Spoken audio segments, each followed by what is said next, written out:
Are you currently on an anti-anxiety or antidepressant medication and interested to learn more about either coming off of it or tapering down?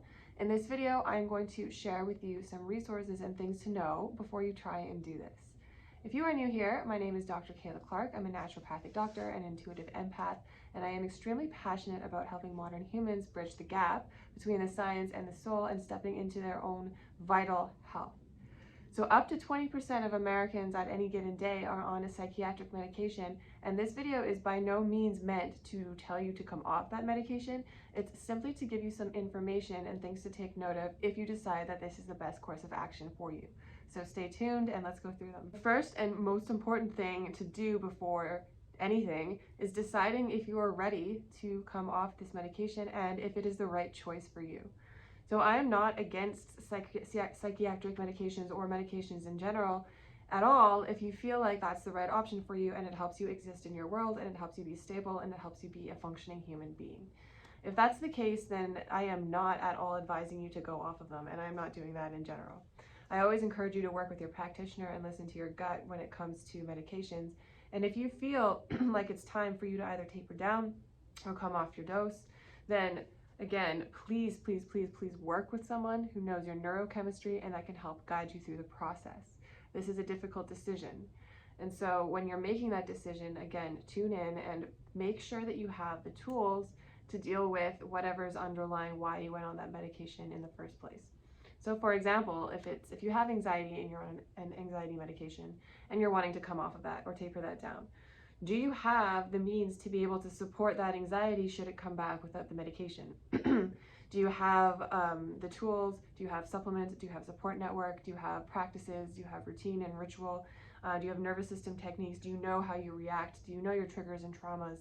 This is all work that should be done beforehand to make sure that you are going to be able to function off of medication. It's a big decision. You know, your brain chemistry has fundamentally been changed while on this medication, and it will change when you come off and taper down. So again, making sure that this is the right decision for you will be absolutely imperative. And again, at the same time, working with a practitioner who understands your history and who understands these medications and who understands how to taper you down will also be key. Do not ever try and go cold turkey off any sort of psychiatric medication. This is a bad idea. This is not recommended by any means. This is a huge disclaimer. Do not go cold turkey. Like I was saying, your brain chemistry has been fundamentally altered during this time, and if you just take it away, with any medication, your body doesn't know how to recalibrate. So this is not something you should do. When you work with someone who knows how to get you off of these medications, you will likely go on a tapering schedule. Sometimes this looks like halving the dose every 2 weeks, although it might take longer depending on the medication and your history, but it'll look something like that. One thing to keep in mind is, in my experience taking people off of these medications, that at the very last goodbye is the hardest. Even if you're on, you've tapered down to the tiniest minuscule little dosage of a pellet, this is still the hardest for your body and your physiology and your subconscious mind to let go of. So that's just something to be aware of. But working with the right support and the right coaching and knowing that you have the ability to do this and you've been supporting your body will help you do this. So that was a long way of saying the first thing I want you to know is that you make sure that this is the right decision for you. Work with a doctor or your healthcare practitioner to make sure you are doing this safely and tapering down, and know that it's a journey. It's okay to go slowly. It's okay to move through. Your body's going to learn how to recalibrate through this process, so make sure you have support. Another thing to focus on is supporting your body with the nutrients that have been depleted from these and potentially other medications. So many medications actually will either latch onto or deplete absorption or generally inhibit you from getting the right nutrient profile. And anti-anxiety, antidepressant, psychiatric medications are no different. So this is actually something that you would probably want to be doing before you stop supplementing, or before you stop taking this, is start supplementing some of these nutrients. Specifically when it comes to psychiatric medications, B vitamins are really good to focus on, B6, B12, these are all found in the nervous system and can help regenerate the nerves. And then they can also be depleted in a population, a lot of the population, and not saying that that's because specifically of the medication. It could be diet deficiencies, it could be genetic things, but B vitamins are something that can be really helpful transitioning off these medications. Other things are trace minerals and things like magnesium. These can be really helpful to support the nervous system and the enzyme functions, the enzyme pathways in the body. And another focus and something to support is the gut. So 95% of our serotonin and 50% of our dopamine, which are very important neurotransmitters, they're actually produced in our gut. And so these are things that are influenced by these medications heavily. So SSRIs, which is like one of the main types of antidepressant medications, are actually solely focusing on serotonin, which 95% is made in the gut. So you want to optimize this, especially if you're transitioning off these medications, which are providing your body with serotonin. You want to make sure your body is able to produce its own serotonin. So on that note, there are also herbs and supplements that you can use to actually mimic these neurotransmitters like serotonin and like dopamine and things like GABA, which can help calm the nervous system. I'm not going to talk about supplementing those here because those are things that you should definitely work with someone to get. You don't really want to mess around with things like that are actually going to be altering your neurochemistry unless you have someone to help you through that. So general things you can do like B vitamins, magnesium, trace minerals, those aren't going to directly change the levels of like serotonin and dopamine. They're going to supplement it from a root cause and help your body produce its own. So those I'm totally for. You can definitely use support to help calibrate your brain coming off these medications, but again, this is something a bit more advanced and that I would talk about with your naturopathic doctor or your practitioner. Okay, so back to gut health. Serotonin is made in the gut. You want to help support your gut health here while you're transitioning off, or before. I mean, in general, anyways, there's so many chronic issues that are tied to gut health, but mental health is one of them.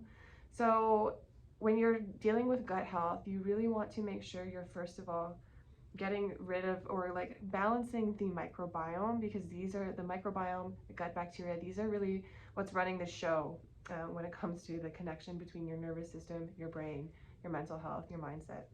And so over time, there are many things that can cause our gut bacteria to go off balance and produce more of the dysbiotic, aka kind of like the bad bacteria.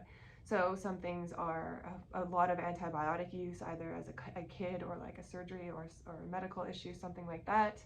A SAD, standard American diet, so high in sugars, high in refined grains, refined carbs, things like that are going to be feeding things like yeast, parasites, bacteria. Travel, so a parasitic infection, eating a lot of sushi, unfortunately, things like that can also affect your gut bacteria. And then just existing in our day-to-day world. Where do you live? Are you going outside? What are you eating? Are you breathing properly? All of these things have actually been proven in research to affect the levels of your gut bacteria. And so if they go off, you might have symptoms of actual gut issues like constipation, diarrhea, but some signs of dysbiotic bacteria in the gut are actually more insidious, like brain fog and depression and eczema and joint pain, and it can be different for everybody. So regardless of what you're doing, getting on top of your gut health is going to support you in any way.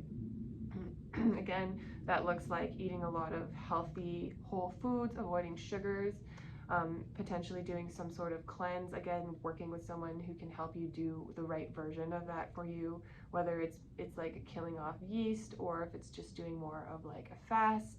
There are many different ways to do a cleanse or a reset or whatever you want to call it. But sometimes it's just involving like killing off the bad stuff and then potentially taking a good quality probiotic to repopulate the good stuff. Again, there's an art and a science to this, so I encourage you to work with someone to do that, but focusing on gut bacteria in general. If you don't want to get too into the nitty-gritty of it, we don't need to. All you got to do is eat good food and breathe well and move well and make sure you're pooping. Which I realize as a caveat on the side note there, that's something that not everyone is doing. I wasn't for a long time pooping properly. You should be going at least 1 to 3 times every single day, and it should be smooth. You should feel empty after, and you shouldn't have any undigested food, mucus, or blood. I'm going to make a separate video on that completely because that's a whole different topic, but it is something to try and get on track of.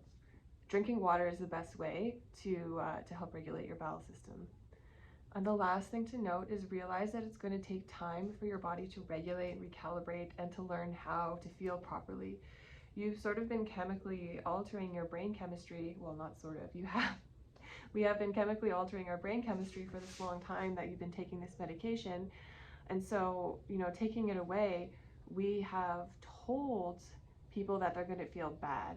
It's not necessarily that you're going to feel bad, you're just going to feel more. And so this is why, going back to that first tip of knowing the tools in your toolbox to help you process that stuff and release it, that is going to be key. So when it comes to any emotion, it's not, we don't want to have it housed in our bodies, and that's what causes disease, dysfunction, and all of that kind of stuff. We want to be able to process it and release it. So having the tools to do that will be great, but also our body has to learn how to connect the dots to even know how to do that. It's like if you give me a book that's written in like Russian, I have no idea how to read that language. And so as I start to learn that language, then I can start to like recognize, oh, that word means this, oh, and that means this, oh, and that makes me feel like this. Your body is learning a new language. It's learning how to put the pieces together. So first of all, it needs to learn how to feel and heal. And then it's like, okay, how do I release this? So this is a process, again, that's going to take time and support. So give yourself so much grace and so much love as you move through this process. Do all the things you need.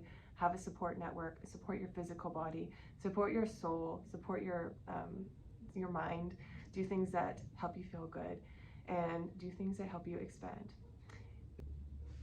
Again, my name is Dr. Kayla Clark. Thank you so much for watching this video. If you would like to learn more, subscribe below and follow me, and I hope to see you soon. If you want to learn more about my practice and how you can work with me and join the ReWilding Academy, which is a vital health reset for mind, body, and soul for the ambitious wild woman, please send me a message or comment below. Hope you have a wonderful day.